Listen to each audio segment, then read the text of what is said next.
9 p.m. Eastern Standard Time. From here on in, I shoot without a script. See if anything comes of it. So Rant Live just happened and I have some words to discuss about it. I didn't realize how much of a Rant fangirl I was until watching this live, quote-unquote live production. And now I realized how important of a musical it changed and shaped my life. And they took that love that I held dearly in my hands and butchered and murdered everything that I loved about it. I had my doubts as soon as Fox announced this cast, and there was a couple performers that I was looking forward to that I didn't know. I felt that Brendan Hunt really looked the part of Roger, and when it came to the show, he really did exceed the role. I really did enjoy his performance a lot. And we unfortunately know that they had to use the dress rehearsal footage because Brendan Hunt ended up breaking his foot. Hopefully he respeeds and has a really great recovery, because when in show business, we never mean break your leg, literally. And that's what happened. But of course, the question goes, why is there no understudies? That is a question that came up, as well as why couldn't they use the footage from the dress rehearsal with Roger's character's parts, but then film everything else live that he's not included in. He's not in the entire show. So the fact that they just decided, let's roll the dress rehearsal footage from beginning to end until the finale and then make it live for the last 15 minutes of it was a decision that I didn't understand. And I know I'm not the only person that didn't understand what happened. Unfortunately, when Fox announced the cast, I had my doubts from the beginning. I felt like half the cast would be really great, and half the cast I was very terrified about.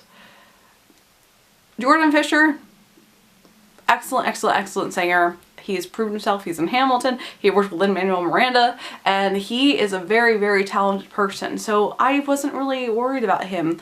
But when it came to the time of him performing, I did not like his interpretation of Mark. That's my personal. I didn't think he was that awkward. I felt like he was too cool, and it wasn't really a likable character for me because I liked how awkward and how quirky Mark was in the original. Same thing goes for Collins. Brandon Victor Dixon is amazing as well. He was in Jesus Christ Superstar as Judas, and he really, really blew that show away, and he stole the show. So I was so excited that he was be Collins, because Collins is a really great character, and he did a really wonderful performance. I only thought that he was, again, too feminine for Collins. I felt like Collins is a manly man who is also a gay person. I like the ironicness of Collins' character, that he is a manly man, but he's also gay, and I felt like Brandon's Collins was a little bit too feminine for me and was too similar to Angel, and I liked that their opposites attract originally in the storyline. And Jesse L. Martin is just amazing, and you can't help but compare, and that was also another issue too. I still did cry for I'll Cover You with the reprise, so they did something good, because I did cry over that. Vanessa Hudgens did a really good job as Maureen. I was surprised because I did not have any hope for her. She's a good actress, but I feel like she can overdo things a lot.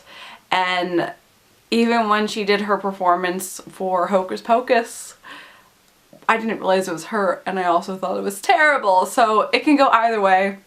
And she did do a really good job in this one. Those were the standout performers. Those were the good things about it. Then you have the really, really, really bad performances, and I knew as soon as Valentina was announced that I was going to hate her as Angel. I am not on the Valentina train. I do not like the hype over Valentina. I think she's completely overrated, and her fans can be terrible people. Not everyone, but you do know that she has a very, very radical fan base, and that's not always a good thing. She's more famous because of that radical fan base and not of her talent alone. I know it was a dress rehearsal, so they were marking it, but there was so many flat notes, and she just completely ruined I'll Cover You and Today for You, and Angel was my favorite character growing up, so I take this a lot more personally. And no one can compare to Wilson. I also wasn't a huge fan of how Mimi's portrayal was in this production. She is young, she's sassy, but in my opinion, I like that she's more naive because she's so young, and I felt like this Mimi was too much like a experienced porn star, and everything she was doing was very porn star like, and she was just throwing herself at Roger, and there wasn't that much chemistry between them, and it just was very awkward to watch. And then the rest of the characters, Benny, Mario was okay, but not anything great. Joanne was okay, not anything great. The other huge issue I had with this production was changing the lyrics that didn't need to be censored. I understand that you can't say shit or fuck on TV, I get that.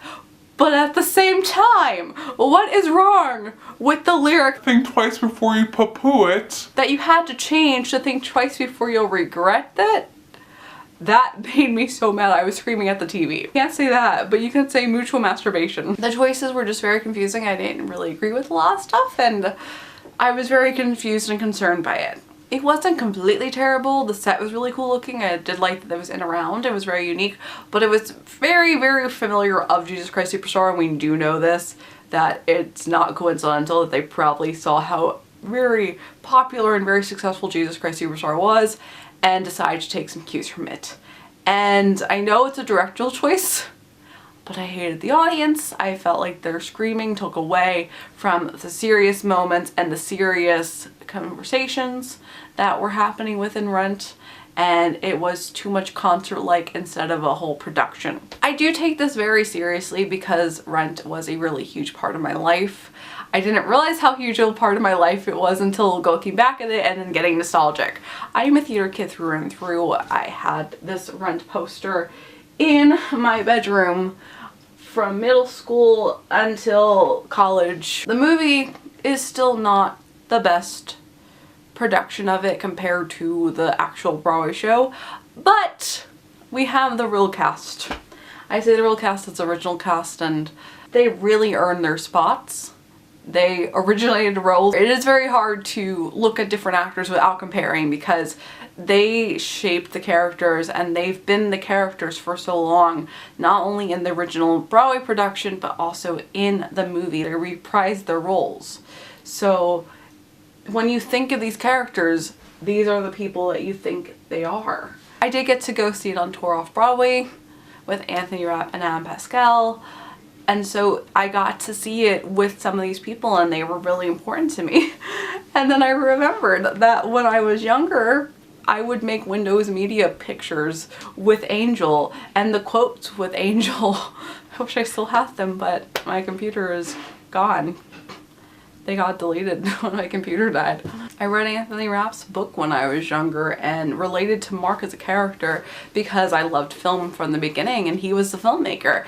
And so there was always that really, really, really high level relevance to me, which made it important. And now that I'm an adult, that's another issue that I have with this show.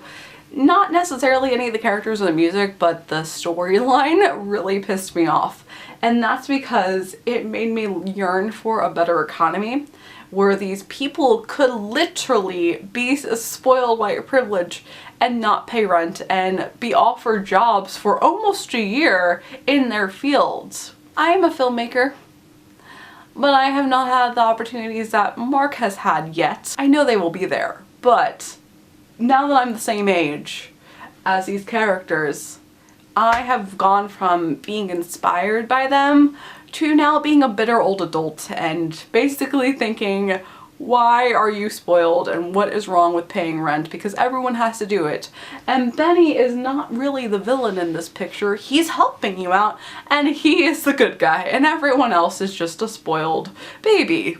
But that's not the message of Rant, and that's why it's still great. And that's not what we should take away from Rant. We should take away the community that you need to treat each other greatly and to respect one another and to love, because you don't know when the next day will be, and you don't know if this will be your last day on earth, and you gotta live each day to the fullest. And that is one of the most important messages that they gave us, and I'm really grateful for that. And that's why you need to respect the show. The big finale at the end is really important and really great because it's showing what they've accomplished in a year and what they've gone through and their struggles, and it comes to an end. I love seeing the film that Mark did at the end. They did not do this in this production. Instead, they just put on quotes about Jonathan Larson, which although is very sweet because we have to make sure we remember Jonathan Larson's legacy. That would have been great to do after the show when you're singing Seasons of Love again. I didn't like the direction they did with the show at all. And I was just screaming at the TV the entire time. Just like any rant, I could talk about this all day long. I think I did make the important points that I wanted to make. It was a terrible production. Don't watch it. Instead, go out and get Rent filmed live on Broadway. It is live. It is filmed, so it's live, but it is the traditional Broadway show, the way it's meant to be, uncensored and important. You can probably find this on Amazon still. It is so much better, and I'm so grateful that they came out with this and that you're able to view this, because this is such an important piece of media and art, and it really tells a story that it's meant to be told. Plus the songs sound wonderful the way they're supposed to sound, because the songs are obviously the most important part about it and really capture the essence of the community that Rent is. I am still forever a Rent head, and I am hopeful that this will help us with exposure, with keeping this musical alive, because it is very important. It's still on tour, which is awesome, and there's still so many productions being done about it, which is wonderful. I just am tired of corporate television taking good theater and destroying it, because every single musical that they've done on television live has been a complete failure, with the exception of Jesus Christ Superstar. That's the only one that's been good so far. And if you do like the idea of Rent and you want to check out more stuff, I also recommend Tick Tick Boom by Jonathan Larson. This is also a previous musical that he did. It is amazing, and I feel like this one is very underrated and needs a lot more exposure as well. Thank you for listening to me rant, and until then, I will see you next time.